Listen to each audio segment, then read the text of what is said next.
Good day, assalamu alaikum wa rahmatullahi wa barakatuh, and welcome to Talking Point. My name is Fahraaz Patel. We'd like to thank you, the viewer, for staying with us. I'll be in your company for the next 45 to 50 minutes. Now, the South African Future Trust was established to provide relief during the COVID-19 pandemic. The plan is to refocus on kickstarting job creation on the SMME development. Now, of course, the trust established during that time of COVID-19 is making sure that those SMMEs that really took quite a hit during the COVID-19 pandemic can get a boost, especially in a struggling economy right here in South Africa. The announcement on the future of the 1 billion rand fund came from Jonathan Oppenheimer and the South African Future Trust. Mr. Oppenheimer joins me on Zoom to talk about this. Mr. Oppenheimer, thank you so much for joining us here on Hilaal TV and on Talking Point. It's an absolute pleasure to have you here. Thanks so much, Fahraaz. It's great to be with you. No, it's an absolute pleasure. Let's talk about the 1 billion rand commitment to the SMMEs from yourself and your family. I mean, we saw during, obviously, COVID-19, where this was especially an industry that was hard hit. So talk to us about, obviously, this fund and, of course, how it was established. There are a bunch of really exciting bits about it. I mean, it was a time of absolute crisis in the country, and as a family who's so loved and benefited and enjoyed our lives in South Africa, stepping up and trying to help the nation was always sort of necessary and was always going to happen. And we were lucky enough to be in a position to really help. And so my father, myself, kids made a commitment of 1 billion rand into a not-for-profit trust structure, which was a genuine, complete gift to South Africa. And what we were able to do is somewhat uniquely do an analysis of where there were gaps in the existing social structure in South Africa. We are lucky enough in South Africa to have a pretty comprehensive social grant network. And in the formal employment space, we're pretty lucky to have UIF and its ability to support employees coming out of the formal sectors. And our analysis showed that those people employed in the small, medium-sized business space and in the informal sectors were the people who effectively didn't have any sort of formal structures. And the desire not to reinvent the wheel meant that we ended up focusing on trying to find a way to support those people in an orderly transition into the government support structures.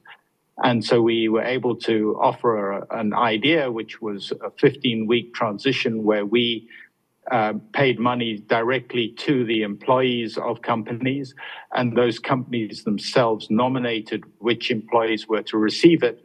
And to make it sensible and to minimize the opportunity for malfeasance, we said to the companies who nominated the individuals to receive the money over that 15-week period that they had to take an interest-free 5-year loan, which was subordinated to all their existing debt. And by doing that, they were incentivized not to put ghost employees and the likes into that space. And looking back now, 3 years or 3.5 years on, it's just remarkable how successful it all was. We ended up supporting over 100,000 people directly. When you take the multiplier effect, maybe 500,000 people in South Africa in that period. And we did it through 10,000 small businesses. And if we'd had more money, we could have done more. And that's just it. I'm really proud of everybody who was involved in it. And it was a truly remarkable and extraordinary process, and an amazing journey. The nice thing, though, is a lot of that money which was lent to these small businesses is now beginning to come back.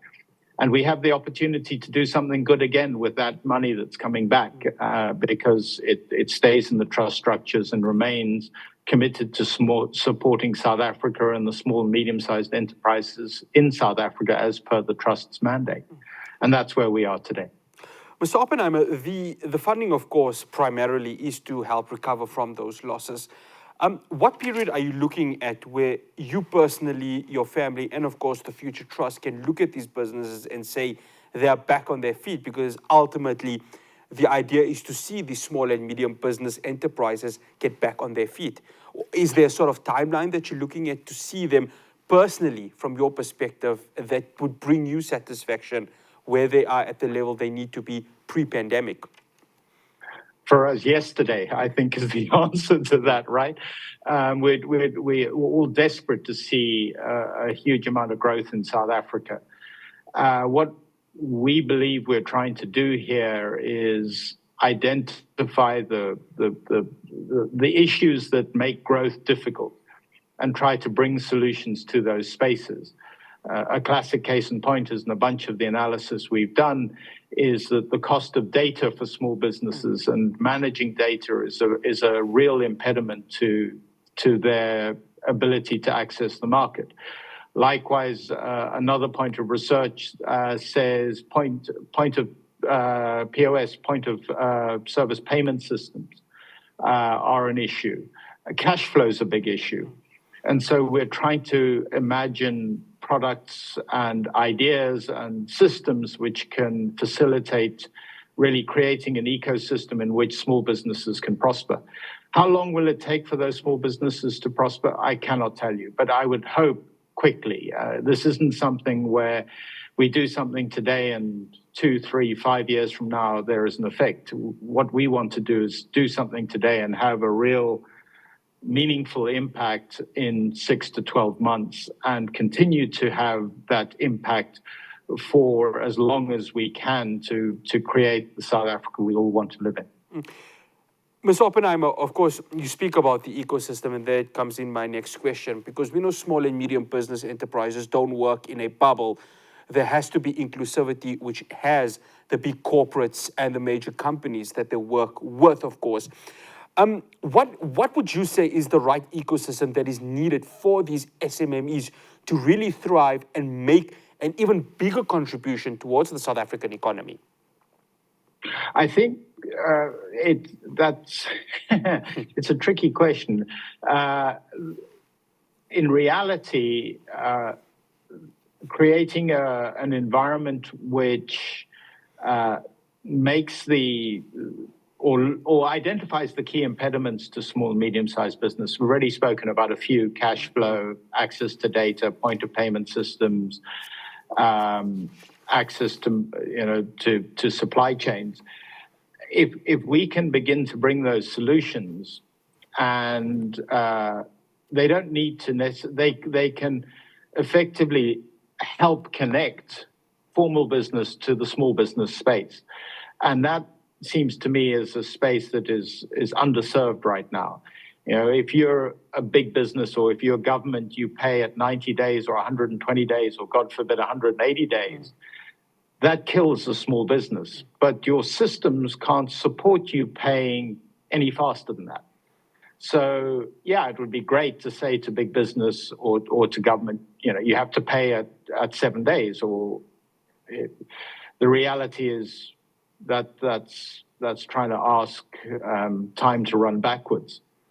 But if you can bring a product in cooperation with others who have the financial means to effectively do invoice financing and get and on a sustainable way to accelerate the cash flow for the small, medium-sized business so they do get paid 7 days. And there is a entity, a vehicle that can survive and cope and buffer the 90 days to 180 days payment from government or big business, then you begin to solve that problem for small business. If you likewise can imagine a way to increase the amount of data and reduce the amount of cost or reduce the cost of data available in the marketplace, that helps business and particularly small business. If you can create a platform which small businesses can access in an efficient way to gain market intelligence, that's going to help business. So it's trying to imagine where the impediments are and then looking at how one can begin to effectively knock down those walls. Mr. Oppenheimer, we've just got 1 minute and I have to get this question in. The have-nots and those of the handouts. Now, of course, we've got social grants here and many unemployed South Africans who really rely on these grants. But how do we create and I'm going to bring back the ecosystem and an environment where we can take away the handouts and make sure that the have-nots can go ahead and make that contribution by having the jobs and in turn really contribute significantly to the economy? Can we as South Africans say that we are getting closer to that, or do we still have a long road in order for that to happen? Yeah, Fahraaz, my own personal experience of the so-called have-nots is that they are incredibly entrepreneurial. I often talk about South Africans are extraordinarily competent and capable, and they basically hustle to survive. Social grants provide a really, really important and beneficial safety net to the very to protect the bottom of the market. But what we need to do is we need to try and strive to a place where actually hustling isn't about survival. Hustling is about prospering. And what we want is a society of people who hustle to prosper. And I believe we can get there. It does require some people to be a little disruptive in terms of finding new ways to do things. As I've already said, our hope is to kind of influence and create an ecosystem where those who have the hustle can transition from survival to prospering. And when they do that, I think that the contribution they will make to society is just unmeasurable. It's going to be great. After the break, I continue my conversation with Jonathan Oppenheimer. He is the chairman of Oppenheimer Generations. We're going to be talking the economy of South Africa. And of course, can we find light at the end of the tunnel in order to make sure that there is sufficient GDP growth for our country moving forward? Do stay tuned to Talking Point.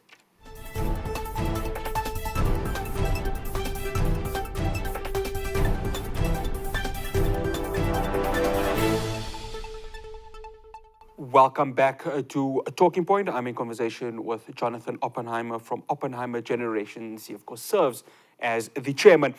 Mr. Oppenheimer, again, thank you so much for joining us. Let's talk our economy, Mr. Oppenheimer, because I know as a businessman, you of course, and as a South African, you have such a vested interest in the economy of our country. If you were to look at it right now, what would you say the space that we are in at this very moment? Oh, clearly not a good one. I mean, globally, there is this rapid increase in inflation, and the cost of borrowing going up has really put a proper crimp on global growth. And South Africa's really hasn't helped itself in being in a strong position to enter this more difficult time. So I'm really concerned. I think we need to radically embrace pursuing growth. Now, by no means am I a libertarian and sort of suggest that it's growth at all costs. What we need desperately to do is recognize what is really important for South Africa. And for me, that is protecting our people and protecting the environment. And then work tirelessly, both as government and as business, to make sure that every opportunity to increase the real balance sheet of South Africa is grasped. And the reality of the last 10 to 15 years is we haven't really added a lot to the balance sheet. We've allowed a lot of the balance sheet to sort of age and become dilapidated. And we've basically not helped ourselves by putting money into things that don't have a long-term future.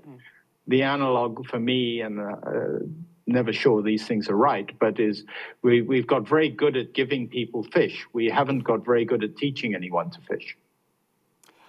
Mr. Oppenheimer, the macroeconomic policies, of course, a lot of it, many push towards against the wall. We saw earlier today consumer inflation taking a bit of a sharp rise. That will, of course, force the South African Reserve Bank to potentially raise the interest rates. But there are other factors within these macroeconomic policies that come into play. When you look at it, do certain decisions hurt the economy? Or is that something that, look, government's got no real choice but to implement this in order to make sure that there is some sort of protection of the economy? I think that monetary policy inevitably is a slow tool. It doesn't have instantaneous effects. And keeping inflation under control is actually very, very important for the long-term health of the economy. So those responsible for monetary policy in a very, very difficult position. They have to walk an incredibly fine line. I think that they are being, and this is a harsh word, betrayed by fiscal policy. Yes. We are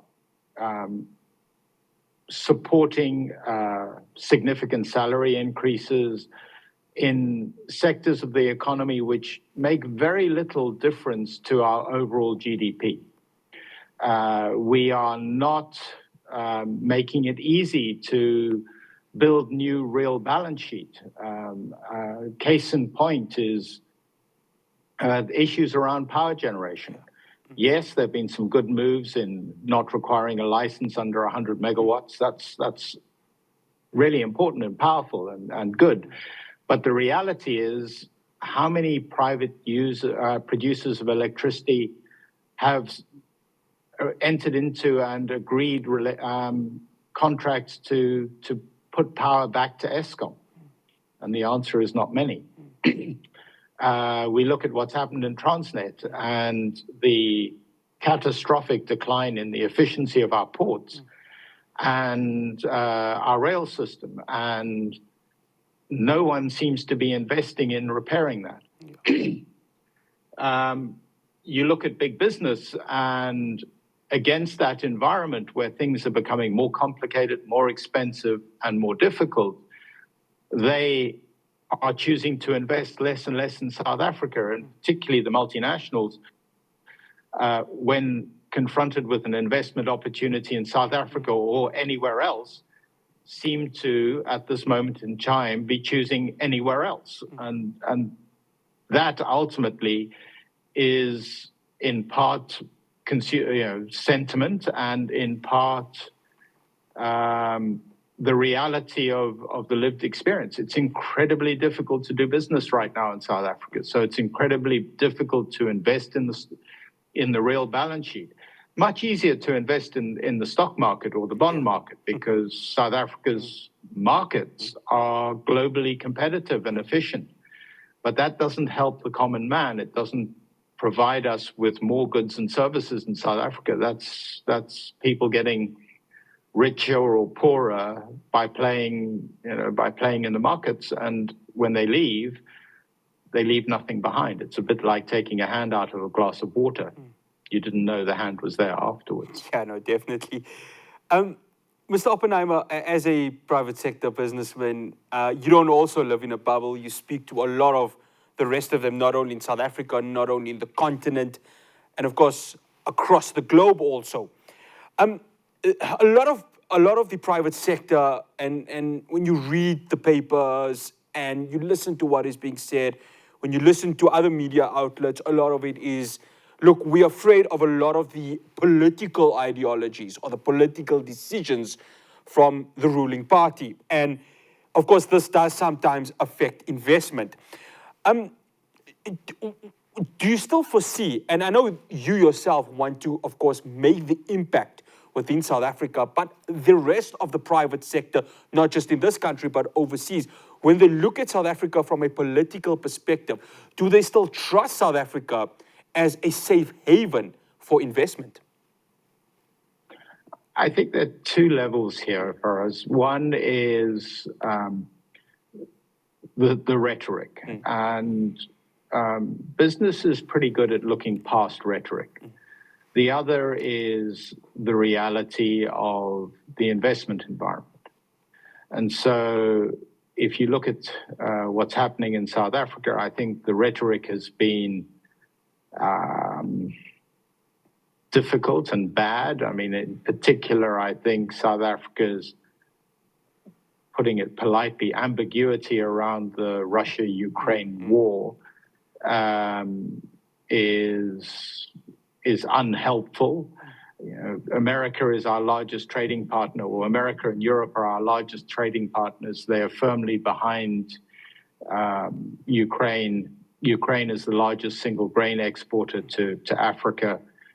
And yet here we are professing to be unaligned and at the same time doing nothing to support the Ukrainians other than, and I was reading today in the papers, participating in the Ukrainian peace process in the limited context of trying to facilitate children being returned to Ukraine who were kidnapped and moved by Russia. But that's more in the rhetoric space. And if the reality of the economy was it was thriving and that we could attract a lot of capital, I think people would be much more tolerant of South Africa. The real problem we have is it's in both. We have bad rhetoric, and right now we have no real money flowing into the balance sheet, the physical balance sheet of South Africa. We aren't. You know, our rail program is worse today than it was yesterday. Our ports are worse today than they were yesterday. I mean, I can't remember when I don't know when you last traveled through OR Tambo, but before COVID, OR Tambo was something that, you know, an airport that, as an international traveler, I was always happy to arrive at because it looked neat, it looked tidy, it seemed to be very efficient, and you felt it was an advertisement for South Africa. Now,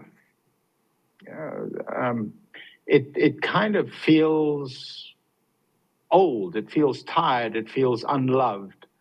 And that's a problem because it's the first impression somebody arriving in South Africa has.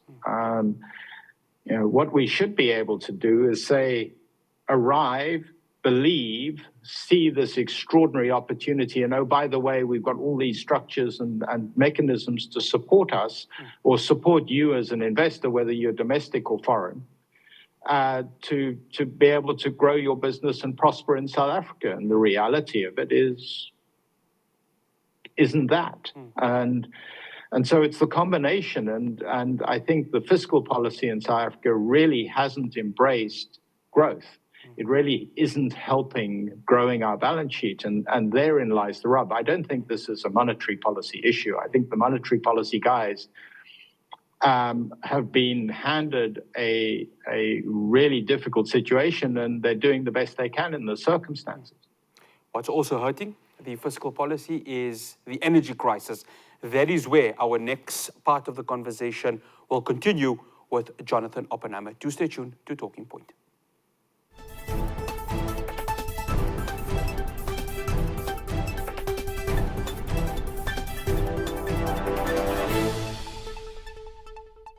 Welcome back to Talking Point. I'm still in conversation with Jonathan Oppenheimer from Oppenheimer Generations. Mr. Oppenheimer, let's talk about the energy crisis that is currently on the go. Now, when I speak to many energy experts and former board members of Eskom, they always say the late 90s, when they approached the government, it was just entering the phase of President Thabo Mbeki, and they said, listen, we've got units, we've got stations that are wearing down. Of course, at this moment, we are now servicing more than we were during maybe say 20 or 30 years before that. Again, it just seemed to be no will from the government. And it's sad, isn't it? Because we are sitting on that situation right now where from 2007 up until now, the energy crisis has not been solved. Yes. I mean, I don't know what to say. I mean, you talk about the sort of foundations on which thriving economies are built, and it's energy, it's infrastructure to move goods and services around, and it's data. Those are the sort of three pillars, physical pillars, and then there's people and capital that sit on top of that. And the energy pillar is fragile. It's a polite way of putting it in South Africa. I mean, we have nominally a lot of production capacity, but in reality, as you said, aging plants, bad maintenance, state capture, shocking management across the board, from government all the way down to operational management, corruption in Eskom, doesn't make for a pretty picture. And the people who suffer the most are those at the bottom of the food chain, small, medium-sized business. It's where we started. I mean, if you're a big business, you can afford to buy and invest in generator sets and your own production capability. But if you're the small guy, that breaks your bank. It's too much money out at a time when you don't have it. Mr. Oppenheimer, the battle between fossil fuels and renewables is a huge talking point here within South Africa. Now, we have that community within Mpumalanga who, of course, really survives on the coal. But as the various COP conferences that go on, the need for renewables, the need for a greener energy, a future to happen. Now, as a businessman, you were keeping quite a close eye on, of course, the Green Hydrogen Summit that's happening in Cape Town. How do we find that balance between making sure that that community still has sustainable income, but also making sure the transition into renewables is there, because sooner or later, that future is going to happen? You're 100% right. I'm a great believer in creating opportunities. And what's really interesting is, from a pure technological perspective, the green transition is economically rational today.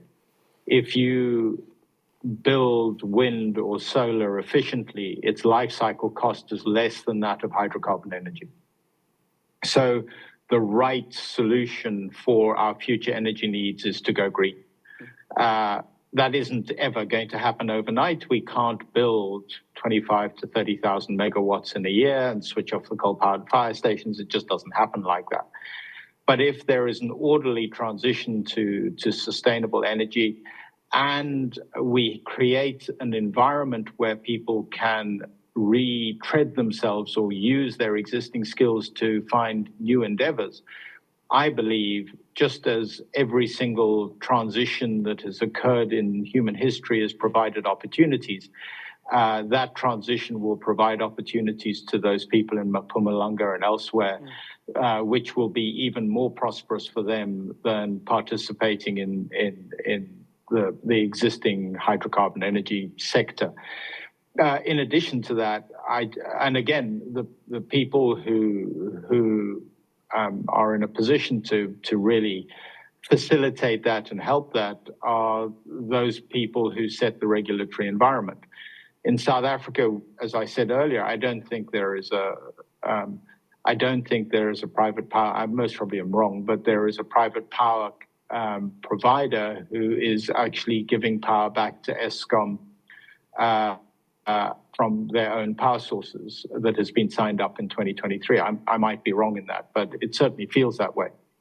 What should be happening is every single person who's going off grid should be able to put power back into the national grid, and that opportunity isn't there. So, I'm a great believer in the importance, and more than the importance, the absolute essential need to effect a greater green transition in the energy sector. Right now, it not only is vitally important from a climate change perspective, it's also vitally important from a cost perspective. It's cheaper, and it's cheaper through life cycle. And that, to my mind, should be what is driving that transition. The problem is the environment that's been created in South Africa makes the grey energy environment cheaper than the green energy environment.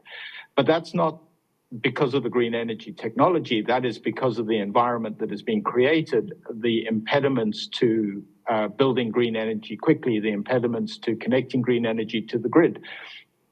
And the only answer there is it's protecting the incumbents. And so you have to ask who has a vested interest in protecting the incumbent positions when there is a solution which is not only better for South Africa from a cost perspective, but better from South Africa from an environmental perspective that is within reach. And it's been actively prevented. Mr. Oppenheimer, a couple of years ago, actually I'm going to go back, I think it was a decade, if I stand to be corrected, Vietnam in Southeast Asia, of course, had a very similar problem with their energy crisis. And the government, of course, through regulations and that made a quick turnaround to get everyone on solar. That's done. And of course, this is a country that after 4 decades prior to that had come from a huge civil war. But the will was there. And that's what's needed, isn't it? The will from not just government, but also from Eskom. You get that together, surely you can have some sort of path in creating sustainable energy. Yes, and critically for me, this is a slightly sort of tangential point, but I think it's really important, is capital is fundamentally not interested in political ideology or the environment or anything else. Capital will go where it thinks it can get a return. And the fact that no capital is flowing into green energy means that the experts who have capital to spend don't feel they'll get a return there. Yet, huge amounts of capital are flowing into green energy in Asia. As you just said, Vietnam, classic case in point. China is building more green energy, I think, than the South African power grid has every year. What? I mean, that's just crazy. And they're doing it on commercial terms. Trying to do it with concessionary financing from the IMF or World Bank and or the G7 in terms of special concessionary money isn't the point. We need to be able to access commercially available money. The pot that is available in the world today, 90% of that pot is commercial, 10% is concessionary, or even less, maybe 5%. We don't need to design our policies to attract the 5%. We need to design our policies to attract the 90%, because if we do that, then we can grow quickly. And, fundamentally, South Africa desperately needs to, in a perfect world, grow at double-digit numbers for 10 to 15 years. If it doesn't, we're really going to have a problem. Our population's increasing, our number of South Africans living in the urban environment is increasing, and yet the goods and services that are available in those environments is static to declining. That's not a good place to be. One final question, Mr. Oppenheimer. We've just got less than 2 minutes. I know your family, of course, had just come out from being part of the mining industry. You've played quite a significant role of that in so many years, in so many decades. If there is a request from the Oppenheimer family to get involved, to create sustainable energy, would that be something that you, along with various of your other board members and those involved in your company, would be interested in getting into, make sure South Africa creates a perfect road for sustainable energy? Fahraaz, the reality is, in terms of talking about it 100%, at any time, any place, anywhere, ask me to be there and we can have the conversation. In terms of deploying capital into the goods and services over that, I would look very, very carefully and sympathetically on something that, some green process in terms of energy production that produces a adequate return on the capital we invested. I'm a great believer in if you can give a person a fishing net and you teach them how to repair that fishing net, they can eat forever. If you can create a sustainable business that makes a reasonable return, not an excessive return, a reasonable return, that business can continue to make a permanent and everlasting contribution to society. If it doesn't make a return, if it loses money, then it's a one and done situation. And if it's one and done, that isn't lasting, that isn't permanent, and it isn't meaningful for generations to come. So, yes, if there are opportunities to invest in green energy in South Africa that do give an adequate return, I would look at those with great interest. So, yes, if the opportunity presented itself, I would be there. After the break, I could wrap up my conversation with Mr. Jonathan Oppenheimer. We're talking the future of South Africa, big year next year, the elections, are really one that could shape the future of our country. Do stay tuned to Talking Point.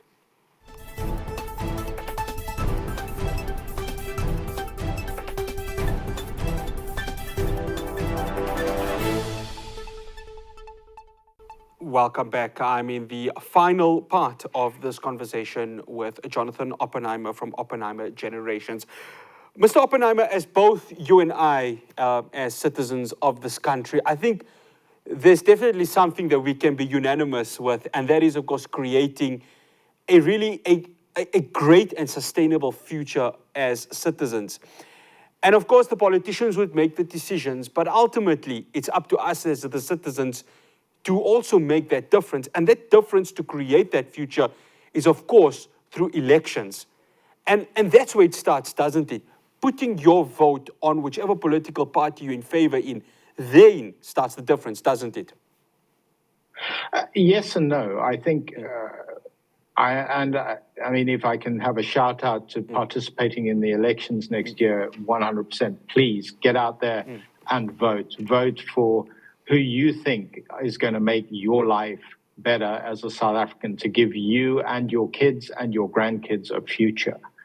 Get out there and choose a party and vote for them, and then importantly, continue to have a dialogue with that party. Don't be one and done. Don't vote once and then leave it to the party to get on with things. Continue to have that engagement.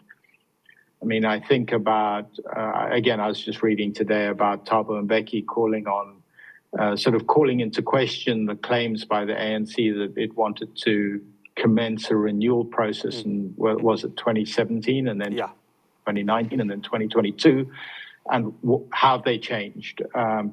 If the members of the ANC were more outspoken and vocal in demanding change, the ANC would change. Instead, what they do is they get the ANC in power, and then they say, we're done. We'll see you in 4 years' time if you're lucky. Otherwise, off you go. Have a free pass. I'm a great believer in people needing to own and to continue to own the environment that they live in. And so, you look across South Africa, and I think it's well known that the family has a political position which is about sustainable economic activity, and the parties, the sort of the grand coalition, the moonshot coalition that people are talking about, certainly I think offers an interesting prospect, which has much which is more attractive than the ANC's current policy offerings. But at the same time, I don't believe it ends there. I think as citizens, we need to be very active in having our voice constantly heard, because, again, if we're silent, those in political power can do as they want in the period between elections. We need to be out there. We need to be holding them accountable. We need to be demanding, as happened in South Africa in the run-up to the 94 elections and democracy, demanding that those in political power hear the will of the people.